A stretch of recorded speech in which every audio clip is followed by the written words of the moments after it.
right, very good.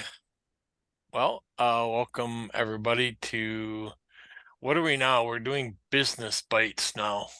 It's no we're pivoted from power lunch to business bites, and one of the things that what we want to focus on is still technology, but we want to talk about how that technology helps to solve business challenges. A little bit more of a focus on um, how do we fix things, how do we help the business, how do we align, how does that technology align with the business, and those types of things. So we are now business bites, and for our inaugural business bites time together, we have Julius D Filippo. It's D Filippo. Yeah, everyone D gets that. Filippo. That's Well, I'm right. from Wisconsin, so I never say anything quite right except for cheese and sausage. So I'm pretty good with those. Oh, and beer. I could say beer right. But yeah, so no, very good. And we this is always BlackPoint is always one of our most popular partners that we have on here to talk about things. So I'll kind of turn it over to you. Why don't you tell us a little bit about who you are, a little bit about your Sure. path and how you ended up where you are, and then we can get into BlackPoint and what we're going to talk about today. I think we're talking about a little functional stuff, but we're also going to talk about some maybe some in how it fits in with kind of a threat landscape and insurance, those types of things. So Sure. what- take take it where the force moves you. Okay. Yeah, so my name is Julius D. Filippo. I've been with BlackPoint, I don't know, like maybe 3 or 4 months now. I originally started on the customer side, so I work for one of the largest banks in North America, obviously located up here in Toronto, the one with the blue logo, blue and gold. So large environment, and so a very large I think I environment. might have something financed through that company. And yeah, so that large environment, over 100,000 employees, great environment to work in. Last project there was building up the SOC. It was a great environment because the banks have big budgets. They'll spend on different vendors, different solutions, services, whatever will improve that overall security posture the banks will invest in. So I had very good exposure to vendors that did a great job. So from that, I had a relationship with Mandiant and FireEye. For those of you that, I don't know if anyone knows who Mandiant and FireEye are, that Mandiant is the largest incident responder in the world. They basically any breach you've ever heard about in the news or haven't heard about, typically would be done by Mandiant. So that was a great opportunity. And then FireEye was also a part of that. FireEye actually bought Mandiant. So I was there for on that vendor side for 8 years. Did a lot of travel. So every location you mentioned, from Kansas to everywhere else I've been, down your way with FireEye. So a good role. So now I'm at BlackPoint, and yeah, so it was my understanding that there was an interest in understanding more about business email compromise. So that's really what I was prepared Mhm. to talk about, but I Yep, can yep, generalize some of the yep. subject as well. Feel free to, I mean, it's an important subject because email in itself is the number one attack vector. So we can talk about business email compromise, but we can also talk about in general how email Yeah. is a problem and how we should look at that. And feel free to definitely ask any questions as I go through the presentation. If it is everyone else on the call generally from a technical background, then it's my understanding correct. So Yeah. okay, Yep. Yeah, pretty much technical. Maybe a little bit of a technical user, but all with the technical piece of it. So feel free to be as techno-weeny as you want. okay. Let me share my screen. Host disabled participant screen sharing. Yeah, hold on. Sure. There you go. Give her a shot. Here we go. Okay, here we are. Okay, so let me make this in presentation mode. Okay, can you confirm you can see that okay? Yep, looks good. Great.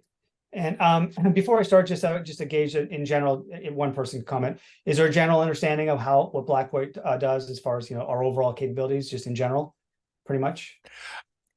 I think there should be, we've had several presentations with BlackPoint on from different angles, and like I said, it's actually one of our most requested I, Okay. vendor presentations. So I think you're Okay. pretty good to just talk about it and Sure. go with what you want there. Okay, so in alignment with what was requested, we're going to be looking today at business email compromise.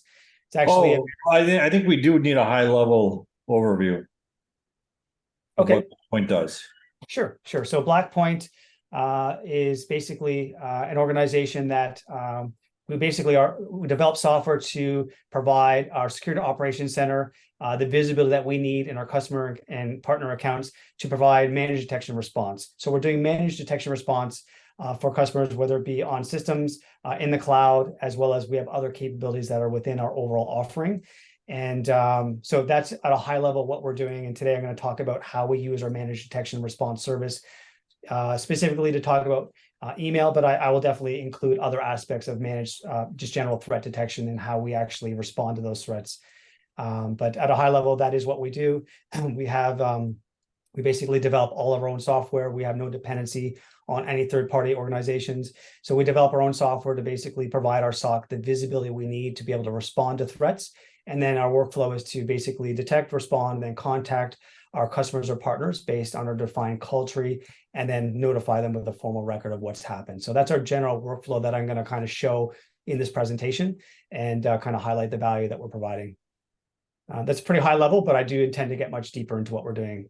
Yeah, and we can think of a lot of times when we talk about it, we think about like MDR and EDR. EDR being endpoint, Correct. MDR being managed detection response, and as you said, this is the MDR piece of that Yes, puzzle. correct. The management component. So basically, having a 24/7 SOC with an SLA assigned to that. So 24/7, so that attackers, they never sleep. They'll operate at any hour. So it's important to have those pieces in place, which is how we're structured our offering. Very good. Thank you. Oh, thank you. Yeah, and feel free to ask questions as we go through this. So, yeah, there was an interest in how we can address business email compromise. This is a very large problem.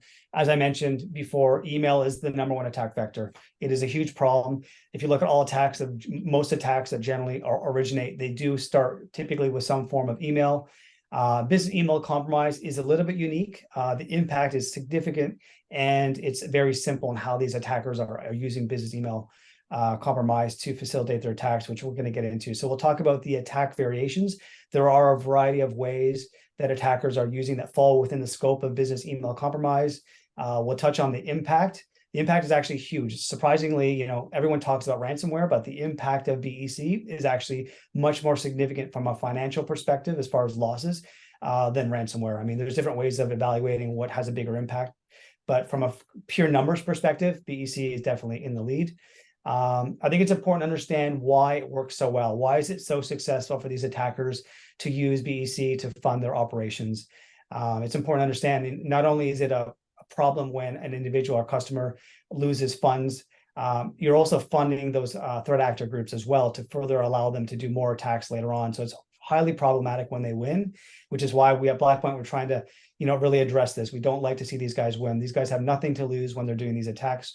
We are the ones that have everything to lose when these things are successful. So we'll touch on some specific techniques that they're using with email spoofing, typo squatting, and then ultimately we want to understand how do we combat this threat. And this one specifically is an interesting one because it does require a variety of ways to truly combat business email compromise. So that's our agenda. If there's anything else, happy to swap out different components for other aspects. I'm very dynamic as far as what I can show you here. Very good. So I think it's important to understand what exactly is business email compromise. If we look at organizations, what do they do? They have a website where they're going to profile their executives.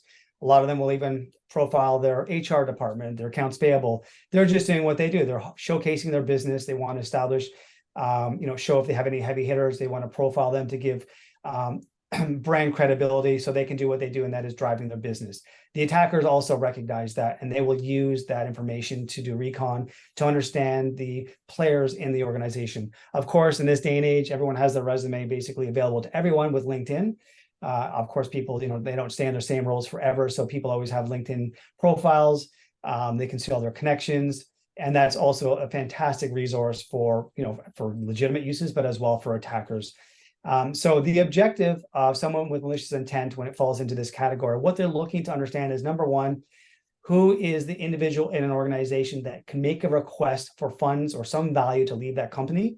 And number two, who's the individual or individuals that could be in receipt of that request that will actually accommodate that request? Those are really the two things that the attackers are looking to gain when they're profiling an organization. And what they're going to essentially do is send a simple email based on that intelligence that they gathered to make a request and There are some, things that we'll cover off on how they're becoming very effective, but at a high level, that's really what's happening. There's really no indicators of compromise.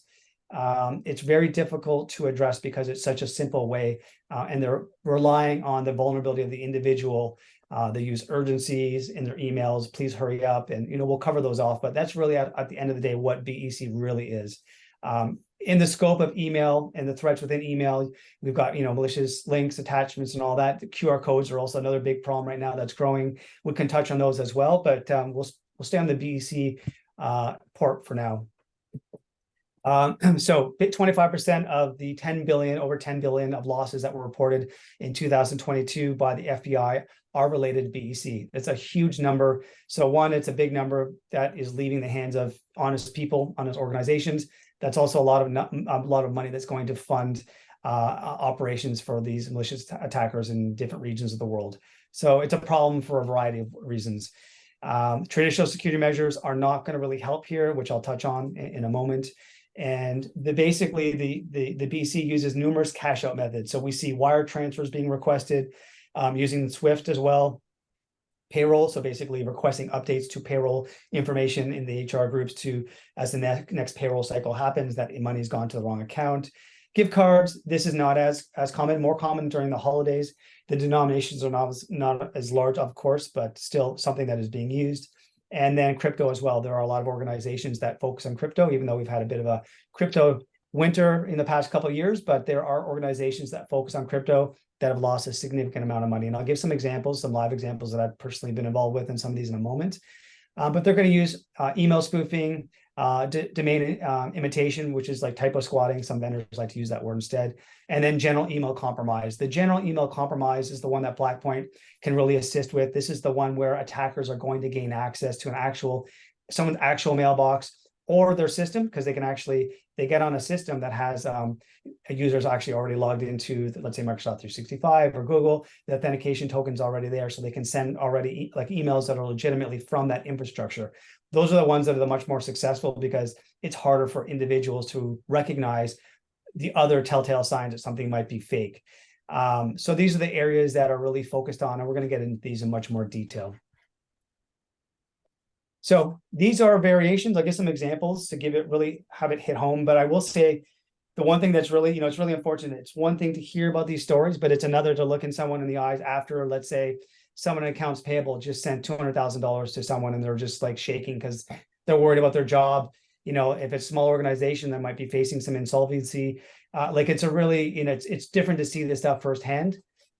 So wire transfer requests, these ones typically involve larger sums of money. One example I'll give is there was an organization that I was asked to work with where the CFO actually gave instructions to wire over 400,000 US to a bank in the Cayman. You might be wondering, why would someone do that? They actually did do business in that region. So obviously someone was aware of that. They obviously profiled them very well, made that request. This example stands out because they actually, after we spoke, they were lucky enough to have contacted that bank branch before they opened up and stopped the transaction. So in that case, that was a win where that was mitigated. And after that, the implemented process to ensure that wouldn't happen again. We'll talk about what that process looks like or what it should look like. Another one is invoice fraud. This is an example, for example, where there was a toy company up here actually in Toronto, and startup toy company. They basically had an email conversation going on with a supplier in China. Somebody was in that vendor's account. And once the supplier said, please send payment to this account so we can start working on your prototype and etc.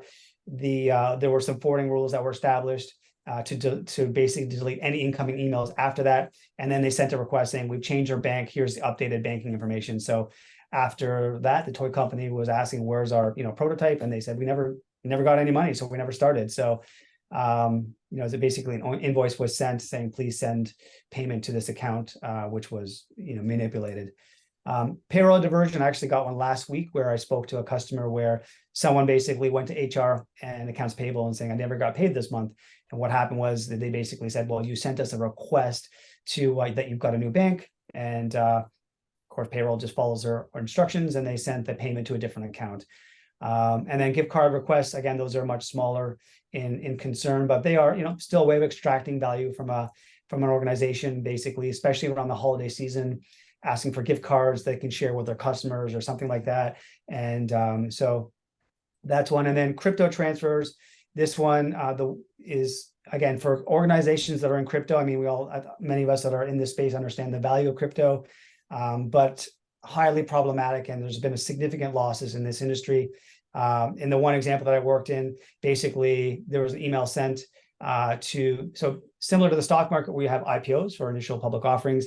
In the crypto world, they have initial coin offerings where you can get into these coins early on.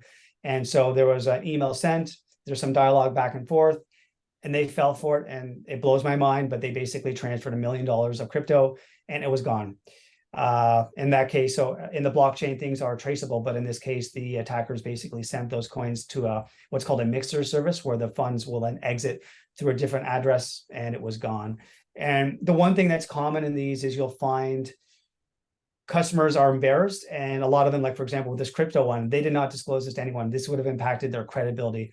Credibility is a big deal in business, and if there is disclosure, it might impact people's reluctance to do business with them because they might question other aspects of their business. If they have their information, like law firms, for example, if they have all their, your confidential information as you're doing work with them, let's say whatever you have going on with them, and then you find out they're being compromised, your data is included in that. So it makes people second guess to do business with someone that has been known to be compromised. And that's why when we look at the numbers, ransomware, whatnot, all of those, you need to discount that because the numbers are significantly bigger, because people are not comfortable coming forward. So these are some variations. And just again, kind of touching on the FBI reports, over 21,000 victims. So that's a huge number. Think about all those victims, and some of those companies would have, may not have lasted as a result of whatever happened to them. Average $125,000. So it is a very big problem, and it's a problem that's going to continue in general. So why, this is really important. Why does business email compromise work? Our standard approach to email has been, as we mentioned, as we talked about, emails are the #1 attack vector. They basically, it's a simple email, it's a simple request. Unlike traditional threats where you have a URL or attachment that are that need to be observed if they're good or bad. In the industry, we've come a long way to really improve the overall cyber hygiene in email. We have sandboxing capabilities. When an attachment is sent, we can actually detonate that file in a victim VM to see if that file is actually truly good or bad, and then pass that on to a user. We can evaluate links in the same way. Even modern methods where files are being encrypted or password protected. Our modern day email solutions will even do things like looking for passwords to try to open up that attachment and detonate it in a VM as well.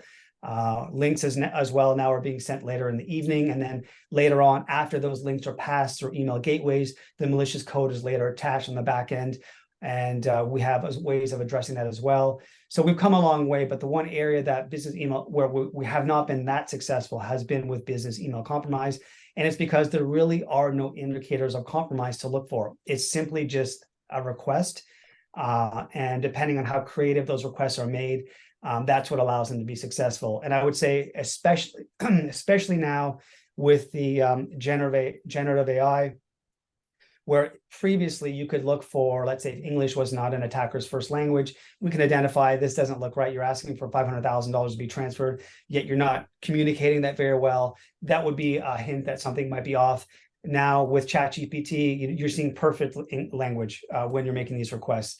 So they really have a lot of tools that are making them very successful. And so this is why it actually works very well, because there's really nothing to fire on unless they're using that exact same language, targeting multiple organizations. It's difficult to pick up on that. So this is an example of email spoofing. So if someone just simply looked at the display name and John Doe was, let's say, their boss, you'll notice a sense of urgency when these requests are sent.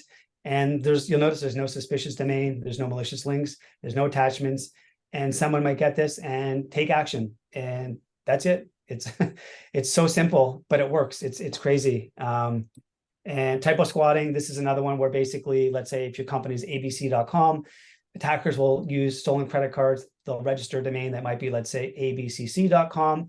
When the user receives that email, at a first glance, it looks legitimate. and then they take action. So this has also been effective. There are ways of really mitigating this. In my opinion, I think that organizations should really look to block domains that are recently provisioned in any way, either getting emails or even reaching them on the network. Unless I've found personally, organizations in the crypto space, they do business with domains that are being newly provisioned. It's just the nature of that business where there's always new technologies and new vendors coming online. But a traditional business, a new domain coming online, it's only 30 minutes old or 30 days old, like the chance of that being legitimate is very low. So there are ways that we have of addressing specifically with typo squatting.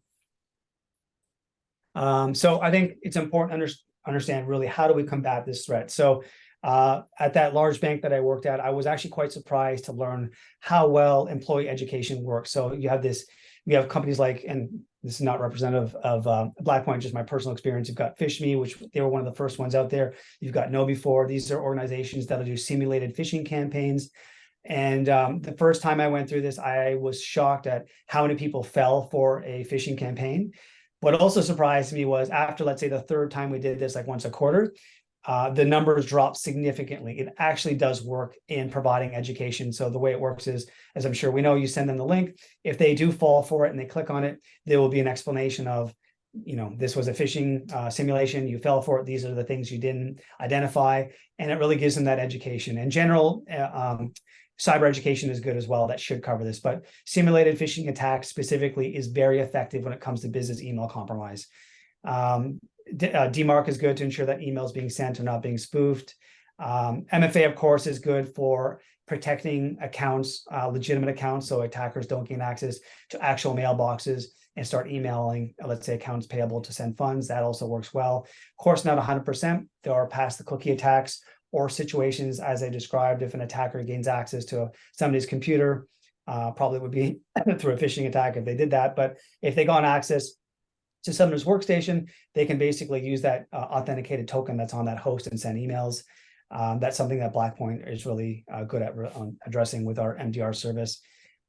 Setting up policies as well, requiring dual approval for transactions. I think this is different now. Now, post-COVID, there's a lot of people that are not working in offices. But prior, people would have to see each other firsthand to make confirmation that this is a transfer that has to go out, especially if it's hitting a certain threshold. I mean, if you're going to send out $500,000, there really should be some process around that. If anyone says that something is urgent, like that, who cares about that part? And that's where that education comes in, where you become to understand that.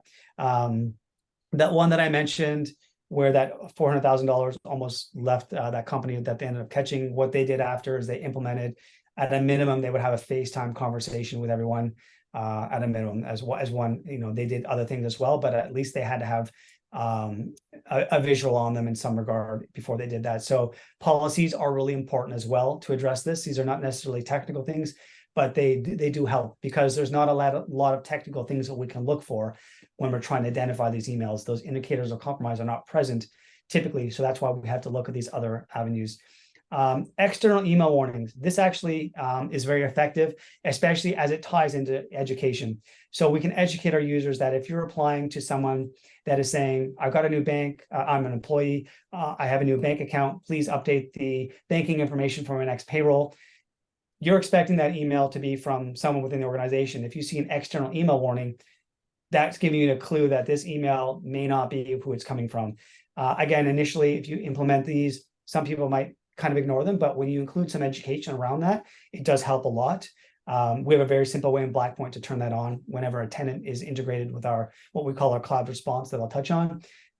It's very simple to turn that on. So that is something that can help.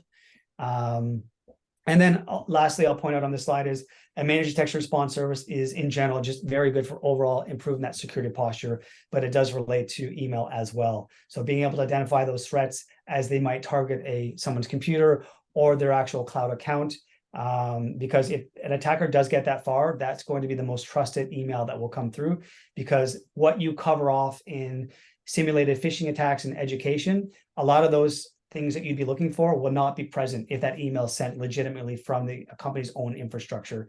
So MDR services are really important to have 24/7 monitoring, being able to, one, to detect, number two, take action. We don't want the house to burn down. We want to actually take action right away and then make that contact to inform the partner or customer through the call tree that we have defined.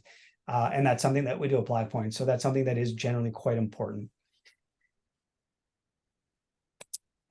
Specific to BlackPoint, I think one of the things that makes us very unique as well is we're looking very early on in the attacker lifecycle.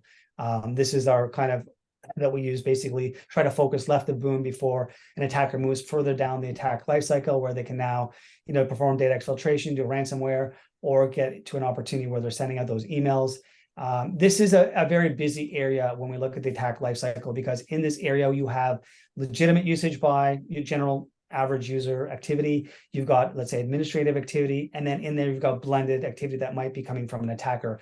And using technology to identify this is highly problematic, because technologies like EDRs and things like that are looking for known bad. They're looking later on. And to identify this stuff early on, you really need human SOC analysts, one, to know that customer well. They need to understand what's normal for that environment, what isn't. So very much a white glove service is what we provide. And this is really important, because technology is just going to be full of false positives. You really need to have a SOC that's driving this, and very much a white glove service. So if, for example, an admin RDP session is normal from some location, is common for a business, normally we would be alerting on that. We don't like that, we take action. But if that's something that is part of our customer's business process, we need to be aware of that, so we can ensure we don't knock them out now and impact their revenue stream, by taking infrastructure out. We will take action when we feel we need to, when we identify true malicious activity in the environment. So, and just from a hacker timeline, I mean, this is similar to, if anyone's seen the Lockheed Martin attack, the kill chain, this is our own kind of version of it. But basically we're focused on, the planning phase is one aspect. There's different ways of addressing that, but we're looking actually on the planning phase as well. We have an intelligence group, the adversary pursuit specialist group, that basically looks in the dark web. They're seeing what the chatter is between threat actors, buying malicious samples. So if there is planning going on in general, new techniques and tactics that are being used, we are gaining visibility from a planning perspective using that angle. But when we do see, let's say, intrusions and they start enumerating, that's where our SOC is going to take action and start mitigating that threat by blocking the killing processes, isolating a host, whatever we need to do to ensure we mitigate that. And that is done directly by our SOC. I think it's important to understand, what's common in breaches. I think it's interesting. I always hear, customers talk about, and partners, like, about firewalls and things like that. Every breach I've ever worked in has all had a firewall.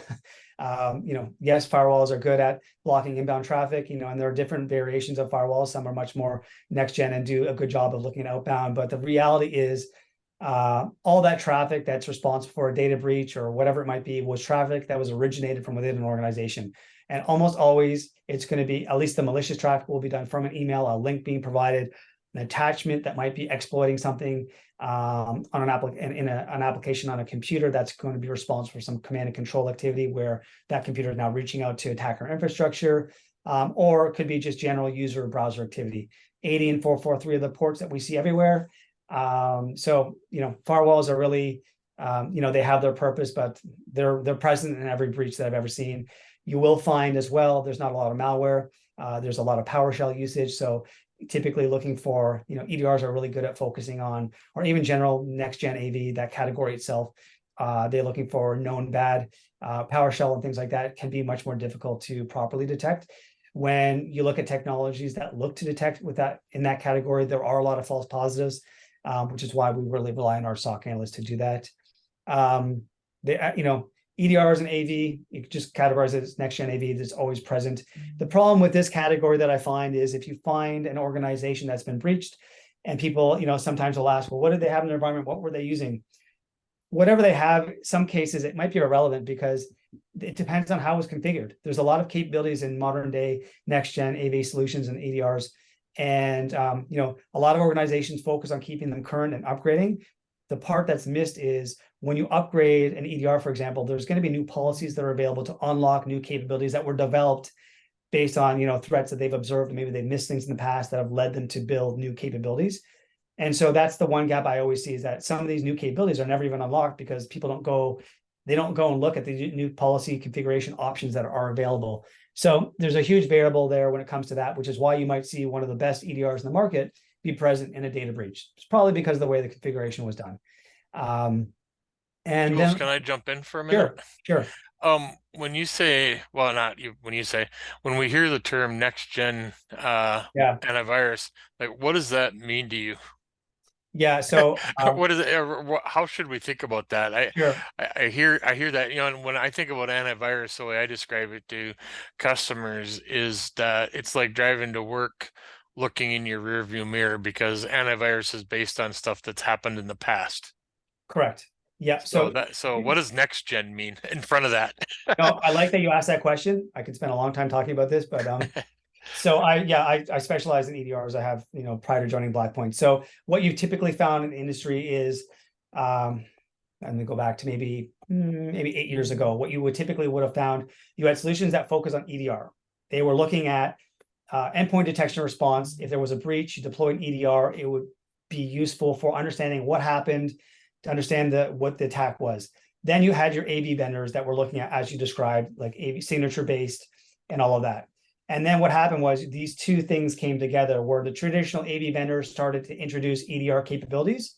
And then the EDR vendors started to introduce prevention capabilities. And so next gen AV, Gartner is responsible for a lot of these terms, but basically is a solution that has both of those essentially. That's really where we are. We typically refer to EDRs, but if you look at EDRs, they are really next gen AV because they have the prevention capabilities that are built in. They do have EDR capabilities built in. Of course, there's depending on the license that they're picking with these products. But in general, it's kind of like a catch-all phrase for EDR and AV in one is the way we typically look at it. One of the things that I've seen is kind of the integration of this real-time cloud model in the Sure. EDR space Yep. where it's updating in real time. So if something happens in a call center in Malaysia, it updates Yep. and now everybody else can benefit from that. But to me, while better, that's still based on past events and known patterns, where the way I describe kind of the way BlackPoint working is it's based on behaviors. So no matter what we know or maybe don't know or this, that, and the other, the behavior is going to be something that we want to look at because it could be new, it could be something that's never been seen before, but it's going to behave in a suspicious Sure. way. And that to me is the differentiator. Yes, you're exactly right. And a lot of incident responders, they'll look at the MITRE ATT&CK framework to kind of map out how attackers are moving. That really helps identify what are the things that it's good for vendors to understand how they need to align themselves and what they need to look for. But we have our human SOC analysts that are being able to observe. And there are, differences. And like I mentioned, some things that are common for one organization will be different for another. And that's the problem when you use technology. The reality is if you use technology for this, it leads to false positives. And when you have a solution or a component of a product that leads to false positives, it gets turned off. And then when you turn it off, there's a hole. And so that's the problem when you try to use technology to address some of these things. And so, yes, it is behaviors that we're observing with our SOC analysts. The technology helps feed us the information we need, and then we actually respond accordingly. So that's exactly right. Yeah. Okay. Thank you. Yeah, no, those are great questions. And the last thing I'll just point off on this, which I seem to have a lot of conversations about, is a lot of organizations like to look at SIMs. The SIMs, obviously, there's a cost consideration when you implement a SIM. A SIM really addresses two use cases. One is compliance, which is of the log aggregation side. You have some compliance on the banks; they have to retain logs for 7 years and things like that. And then you have the process for security, where you're going to evaluate the events that are coming through the SIM, and then you're going to fire off alerts. The key is a lot of organizations like to have a checkbox saying they have a SIM in place, but the problem is that huge variable, no different than EDRs and how they're configured. With a SIM, it really comes down to those rules. Those rules are everything. And one, you have to have those log sources to come in to allow those rules to fire, but those rules need to be maintained, modified, deleted, added, based on the current threat landscape. And a lot of organizations have a SIM with some rules, but they're not maintained. So then it just becomes a checkbox. Do you have that SIM? Yes. Is it really effective in detecting threats? Probably not. And so that's my problem when we talk about SIMs as far as from a security perspective. So at BlackPoint, there was a time when we actually had an offering where it actually did SIM-like functionality. But at the end of the day, once all layers of defense fail, that attacker activity is either going to be directly in that account or on that host. And that's where we're going to be. So we have that agent where it's going to show, we're going to show all that activity. Once an attacker breaches all different layers, we're going to be able to see that and respond accordingly. It's great if you have a situation where a customer has a lot of budget where they can add different layers. Layers are good, and some of them are a necessity, but at the end of the day, having that visibility right down on the endpoint is essential. And that's what we use in our SOC that we've discovered is the most effective way for it to respond very quickly. So that's how we're architected. Any additional questions on this one as far as what we observe in modern day breaches? Okay.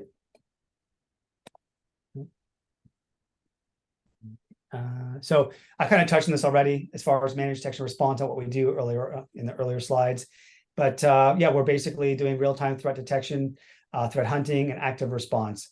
And that workflow, as I mentioned before, just to mention that again. So one, will detect the threat, whether it be on an endpoint or in the cloud coming from, let's say, Microsoft 365, Google Workspace, whatever it might be.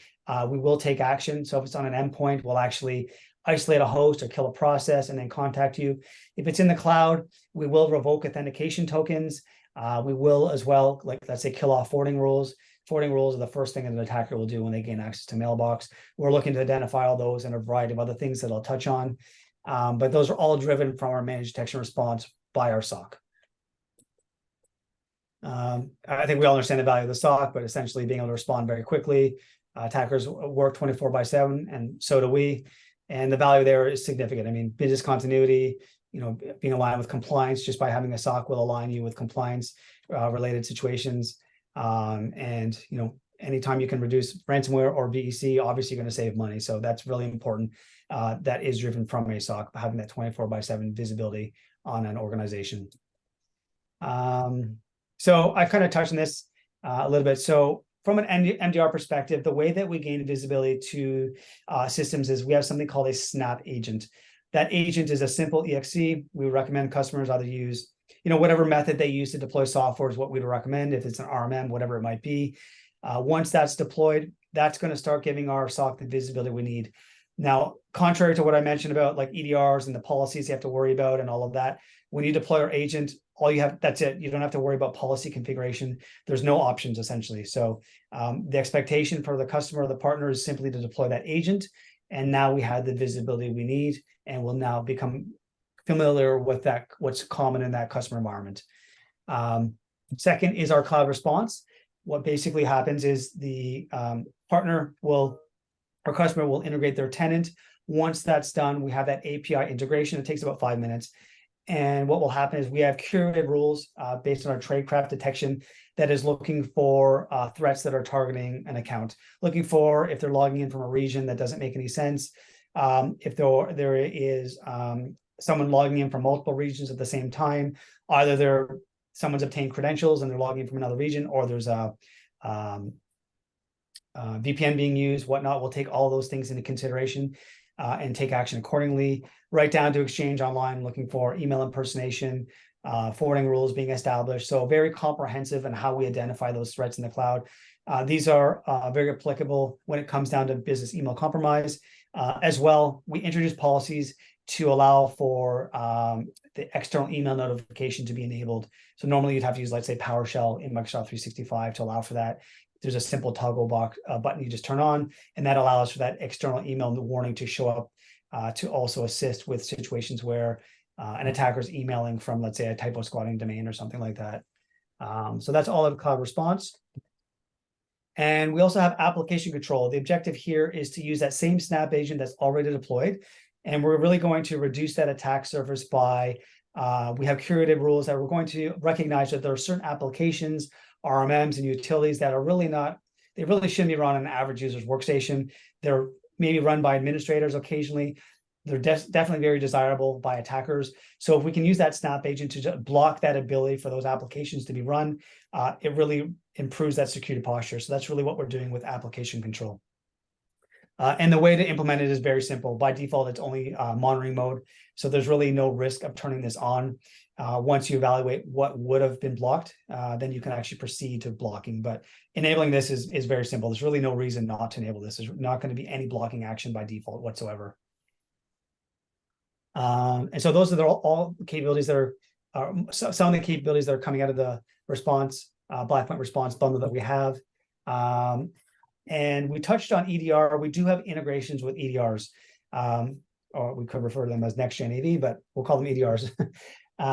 So the value here is once we have an EDR that's integrated, let's say it's Sentinel-1 or whatever it is, any of these, what will happen is if that EDR detects something malicious and takes action. So for example, that someone drops a USB key in the parking lot with a payroll.xls file, they insert it in their computer and it's malicious. The EDR will be the first thing that's going to respond to that. It's going to quarantine that file.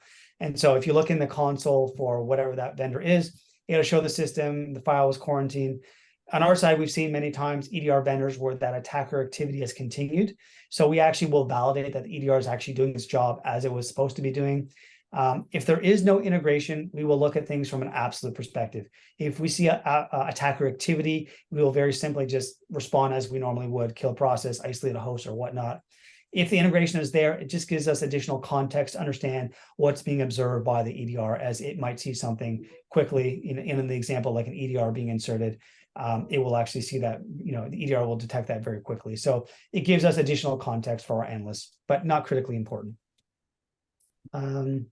There's also vulnerability management in here. There are internal scans that does rely on the Microsoft Secure Score. The external scan actually leverages, is basically doing an unauthenticated port scan off an IP that you designate. And then we have a cloud scan that really looks to align a Microsoft 365 environment with this CIS benchmark, just to get an understanding how well you're aligned with that. So that's within the scope of vulnerability management. And then lastly, we have logic. So this would be, I mentioned like the benefits of a SIM. This is basically the compliance component. So the value you get from a SIM as far as retaining logs to address compliance use cases, that's really what we're doing with logic.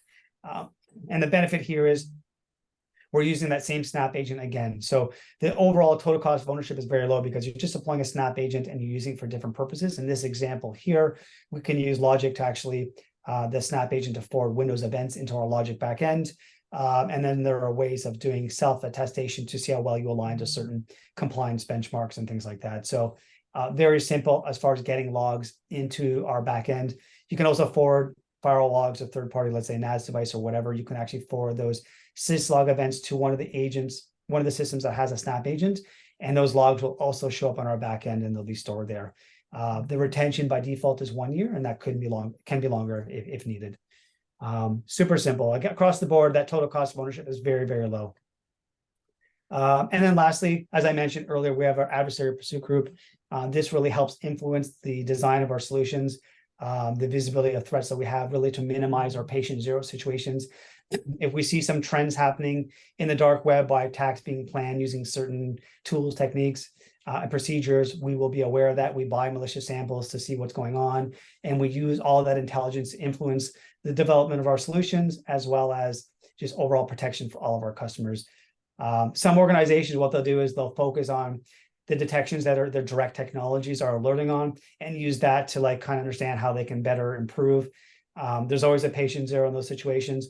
By us going outside and looking at in general what's happening in the attacker world, it gives us additional insight to actually minimize that patient zero situation. And so, yeah, so those are all the slides I have, and I'm really happy to take any additional questions you might have. There was some good feedback already during the presentation, but those are all the slides that I had to present. Awesome. Yeah, does anybody have any questions for Julius right now? No, that was great. Thank you. Yeah, no, it was very good. So Julius, an interesting thing happened. I won't go into detail, but just kind of a testimony to what you're talking about. We did have we experienced a customer this last week who had something that seemed like a login occurred from a geographic location in the eastern United States.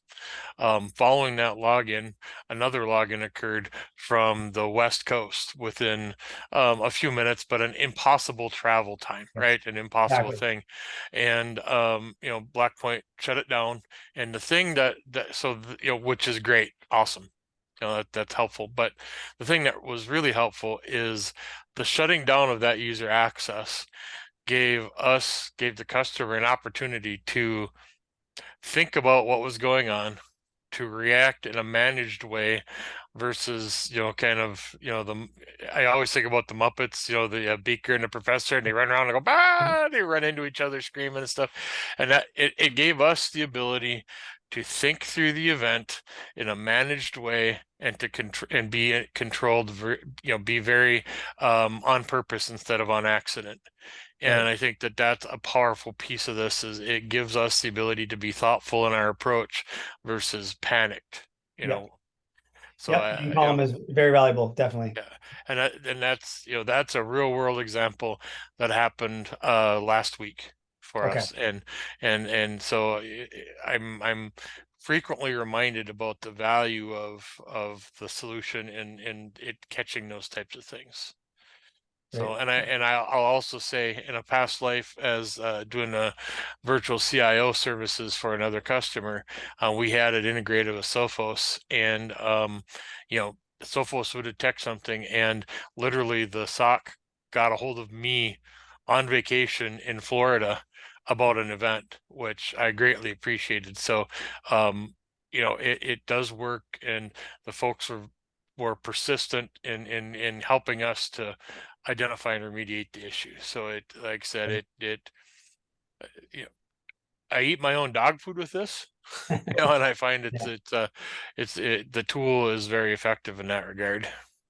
Oh, thanks for sharing that. That's great. That's good to hear. Um, Perfect. yeah, does anybody else have any questions? We're a little bit long, but if anybody has any questions, feel free to ask. Absent that, Piper, do we have a wheel of fun and enjoyment to do today? We do. All right, so Julius, what we do is we actually take attendees and throw them on the wheel of fun and happiness. I used to call it the wheel of death, but that was negative and scary. So we call it the wheel of happiness and joy, and we do a spin for an Amazon gift card. So, Oh, nice. yeah, we'll see who gets the Amazon gift card today. So take it away, Piper. You can all see my screen? Yep. Yes. Sadly, Packer colors. What are you doing? Nothing. Just putting good vibes out there. Day drinking going on here. Raj, Raj, back to championship form. there you go. Very All good. right, we'll get that sent out to you, Very good. Raj. Well, thank you very much, Julius. If anybody has any questions, just let me know and I can connect you with the BlackPoint team. You can ask away and get a demo and all that good stuff. And anytime you have questions, feel free to reach out to me. Happy to talk about it and share information and relate any experiences that I've had as well. Great. So, very good. Thank you. And thanks everybody for attending. We'll see you in a couple weeks. Take care. Great. Take care. Thank you. Bye-bye. Bye.